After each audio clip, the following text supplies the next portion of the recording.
नमस्कार, मैं Rudra Singh Ravi Rudra academy are में स्वागत करता हूं। हम आज आपको संस्कार के बारे में बताएंगे। संस्कार का मतलब वो नहीं जो हमको संस्कारी बहू चाहिए, संस्कारी पत्नी चाहिए, वो वाला नहीं। ये संस्कार का मतलब हो गया कि जब बच्चा पैदा होता है तो उसके साथ कौन संस्कार होता है।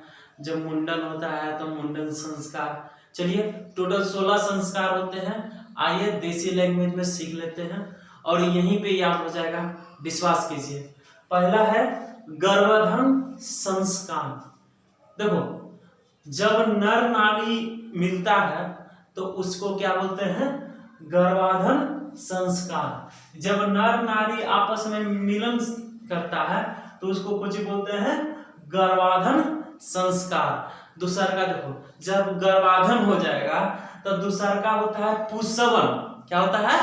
पुंसवन संस्कार। इसमें क्या होता है ना कि बच्चा जब गर्भ में आ गया तो अब नया पूजा होता है कि हमारा बच्चा जो पेट में है ना उसकी रक्षा के लिए और पुत्र प्राप्ति के लिए। और जो पुत्र प्राप्ति के लिए होता है, जो गर्भ रक्षा के लिए पूजा होता है, ओकरे बोलते हैं क्या? पुंसवन। तीसरा का होता है सीमांतोन्नयन। क्या होता है? सीमांतोन्नयन। सीमांतोन्नयन में क्या होता है?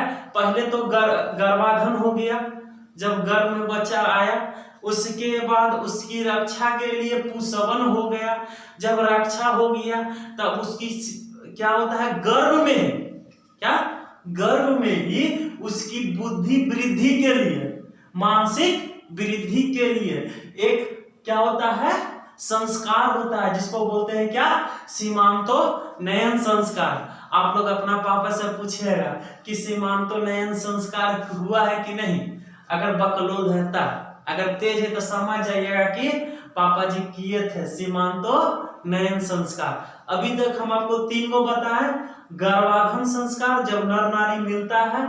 पुंसवन, मिलने के बाद बच्चा जब 2 महीना के लगभग हो जाता है तो उसकी रक्षा के लिए और पुत्र प्राप्ति के लिए जो संस्कार होता है उसके बोलते हैं क्या?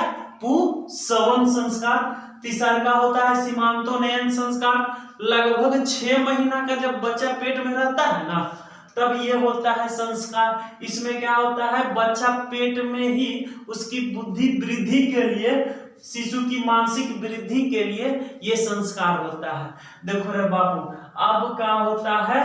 बच्चा पैदा हो गया, कोई दिक्कत, तो जात कर्म संस्कार होता है। क्या होता है? जात कर्म संस्कार। बाबूजी खुशी में आए हैं और दही चटा दिए, क्या चटा? सॉरी, शहद चटा दिए। शहद चटाना पिताजी के द्वारा कौन क्रम हुआ? जात क्रम। 4 को याद रखिएगा। पहला कोई चीज है गर्भाधान, दूसरा का क्या है? पुंसवन, तीसरा का क्या है? सीमांतोन्नयन, चौथा क्या है? जात कर्म। पहले नर नारी में मिलन हुआ उसको बोलते हैं गर्भाधान। जब 2 महीना के बच्चा हुआ तो उसकी गर्भ के रक्षा के लिए और पुत्र प्राप्ति के लिए जो संस्कार हुआ उससे पुंसवन। तीसरा का क्या है? सीमांतोन्नयन। बच्चा जब पेट में है तो उसकी बुद्धि वृद्धि के लिए, मानसिक वृद्धि के लिए जो होता है उसको क्या बोलते हैं? सीमांतोन्नयन। जात कर्म क्या होता है? जब बच्चा पैदा होता है तब पिताजी के द्वारा उसको शहद चटाया जाता है तो उसको क्या बोलते हैं? जात कर्म। जब बच्चा पैदा होके घरे आता है तब पंडित जी के बुलाते हैं ना कि उसका नामकरण कीजिए, तब 5वां संस्कार कौन हो गया? नामकरण संस्कार। इसमें शिशु का नाम रखा जाता है। 6ठा संस्कार क्या होता है? देखो यहाँ पे निष्क्रमण संस्कार।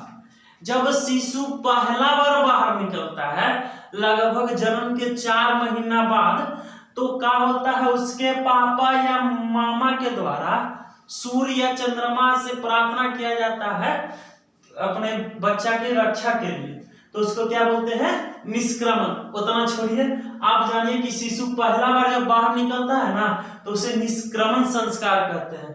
7वां क्या है? अन्नप्राशन।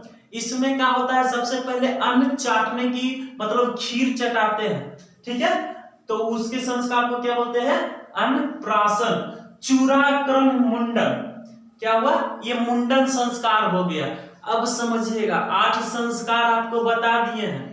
पहला बताए हैं गर्भाधान, जब नर नारी मिलता है तो उसको क्या बोलते हैं, गर्भाधान। पुंसवन होता है जब 2 महीना का बच्चा रहता है तो पेट में उसकी रक्षा के लिए और पुत्र प्राप्ति के लिए होता है पुंसवन। सीमांतोनयन होता है, अच्छा धीरे, सीमांतोनयन होता है बुद्धि के वृद्धि के लिए। पता कीजिएगा आप लोग के हुआ है कि नहीं। चौथा है जातकर्म, बाबूजी द्वारा शहद चटाया जाता है। फिर घर लाके 5वां नामकरण हो जाता है। जब नामकरण हो गया तो लड़का निकला बाहर रोड पर घूमने, तो रोड पर निकला हुआ तो वो निष्क्रमण संस्कार हो गया।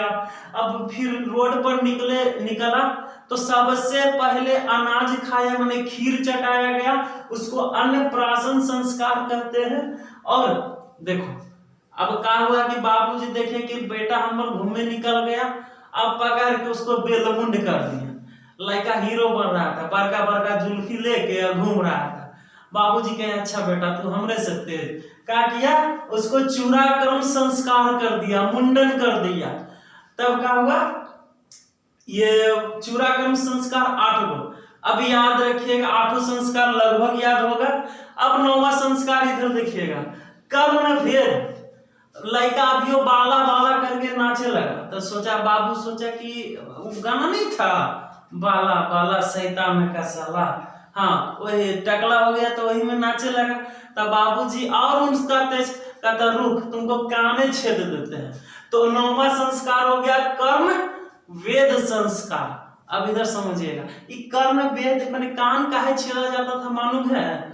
ये ऐसी प्रथा थी कि सूर्य का किरण जब कान के छेद से गुजरेगा तब मेरा बेटा सॉरी जिसका कान छेदाएगा वो तेजस्वी होगा, सूर्य की तरह चमकेगा।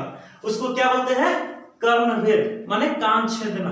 देखो रे बाबू ध्यान से समझिएगा, ये विद्या आरंभ हो गया। 10वां क्या है, विद्या आरंभ।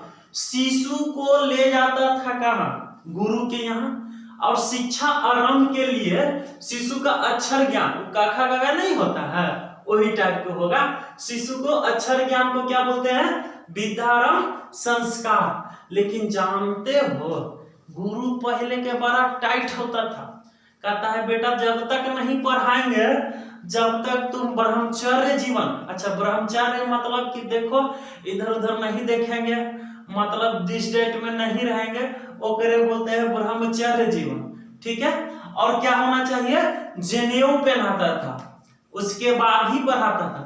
तो देखो पहले तो क्या होगा, अभी फिर से रिपीट करते हैं थोड़ा सा।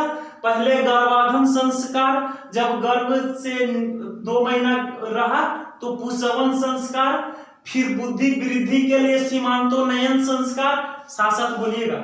जात क्रम संस्कार क्या हुआ, बाबूजी द्वारा शहद चटाया। फिर नामकरण संस्कार, नामकरण में बेटा के नाम रखाया। फिर निष्क्रमण, पहला बार घर से बाहर निकला। फिर क्या है, अन्नप्राशन, खीर चटाने की जो संस्कार था। चौथा था चूड़ाक्रम, मुंडन कर दिया। फिर कान छेदने वाला संस्कार था कर्म भेद। फिर क्या था, विद्या आरंभ। विद्या आरंभ में शिशु को अक्षर का ज्ञान देना शुरू किया।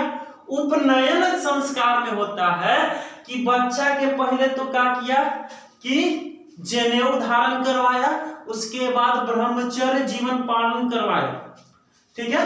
फिर उसको जब ये सब हो गया तो फिर उसके साथ होता है वेदारंभ, माने वेद की ज्ञान देता है।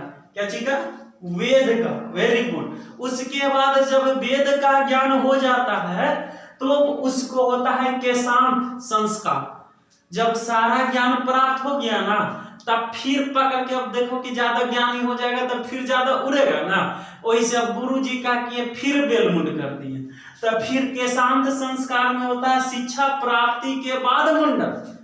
याद रखिएगा, शिक्षा प्राप्ति के बाद जो मुंडन होता है वो कौन होता है, केशांत संस्कार। अब देखो जब सब चीज हो गया था, अब शिक्षा प्राप्त कर लिया तब घर जाएगा तो वो संस्कार होगा समावर्तन संस्कार। इसमें शिक्षा की समाप्ति का संस्कार है, ठीक है। और ये सबसे बढ़िया संस्कार आप लोग के लिए होगा विवाह संस्कार। लड़का शिक्षा प्राप्त कर लिया तब फिर क्या करेगा, शादी करेगा, तो ब्याह संस्कार होगा। शादी कहला के बाद फिर मर जाएगा तो क्या हो जाएगा, अंत्येष्टि संस्कार। 1 मिनट थोड़ा देसी लैंग्वेज में समझ लेते हैं। पहले जब गर्भ में था तो 2 महीना के बाद पुत्र प्राप्ति के लिए पुंसवन संस्कार किया। जब बच्चा 6 महीना के पेट में हुआ तो उसकी क्या हुआ, मानसिक वृद्धि के लिए क्या किया, सीमांतोन्नयन संस्कार किया। जब आ गया तो बाबूजी खुशी में उसको शहद चटाया, और जब शहद चटाया तो फिर पंडित जी को बुला के नामकरण किया, तो नामकरण संस्कार। जब बच्चा पहला बार निकला तो उसको निष्क्रमण संस्कार हुआ, और जब खीर चटाया तो अन्नप्राशन संस्कार हुआ, और जब बेलमुंड कर दिया, लड़का हीरो बन रहा था, पकड़ के टकला कर दिया तो उसको क्या हुआ, चूड़ाकरण संस्कार। अब इधर देखिएगा, कर्ण भेद। फिर अभी वो बाला वाला गाना गा रहा था तो कर्ण भेद कर दिया, कानों छेद दिया, तो क्या हो गया, कान छेदन संस्कार। और ये क्या हो गया, विद्या आरंभ। अब सब चीज देखो, बकलोल बना के अब भेज दिया गुरुजी बीजू कि जाइए विद्यारंभ कीजिए। तब पहले बच्चा था तक अक्षर का जो शिशु का पहला अक्षर का जो अक्षर के लिए जो बताया गया उसे क्या बोला, विद्यारंभ। उसके बाद हुआ उपनयन। ऐसे नहीं पढ़ाता था गुरुजी, जनेऊ पहनाता था, कहता था देखो बेटा इधर उधर नयन किया। ब्रह्मचार्य माने कि देखो लड़का है तो लड़की के प्रति अट्रैक्शन नहीं रहेगा, अगर लड़की है तो लड़का के प्रति अट्रैक्शन नहीं रहेगा। अब के जमाने में तो कुछ और है, यहाँ रहने दो। यहाँ देखो वेदारंभ। अब वेद का देखो, जब उपनयन हो गया, जनेऊ धार लिया, तो अब क्या करेगा, वेदारंभ करेगा, वेद का ज्ञान देगा। और जब वेद का ज्ञान हो गया तो फिर लड़का देखो ज्यादा पढ़ लेगा तब हीरो बनेगा ना रे, तो उसको क्या करेगा, ध्यान से देखना, केशांत संस्कार कर देता है। इसमें क्या होता है, शिक्षा प्राप्ति के बाद मुंडन हो जाता है, फिर समावर्तन है, सारा शिक्षा प्राप्त हो गया। कहा करता था ऐसे, इसमें है कहानी टाइप के, सुनिए तो जब शिक्षा खत्म हो जाता था ना तो गुरुजी द्वारा 8 वो हड़िया नहीं समझा, क्या बोलता है, घड़ा, हाँ वही मिट्टी का नहीं रहता है, उसको से नहाता था। अजय बोला जब केशांत किया था ना, जो मुंडन बाल था ना, बाल उसको ले जाके गंगा जी में प्रवाहित करता था, उसी को बोलते थे समावर्तन संस्कार। जब सब चीज हो गया तो गृहस्थ जीवन जीना भी है ना, तो शादी ब्याह करेगा तो विवाह संस्कार। आ सब चीज भोग लिया तब तो ऊपर जाएगा, है ये है रे बउआ। तो जब ऊपर जाएगा तो मरला के बाद ओकर फैमिली वाला जो संस्कार करता है उसको बोलते हैं अंत्येष्टि संस्कार। समझ में आया? नहीं आया तो इसको दोबारा फिर से देखिए, हमको लगता है याद हो जाएगा अगर ध्यान से देखिएगा तब।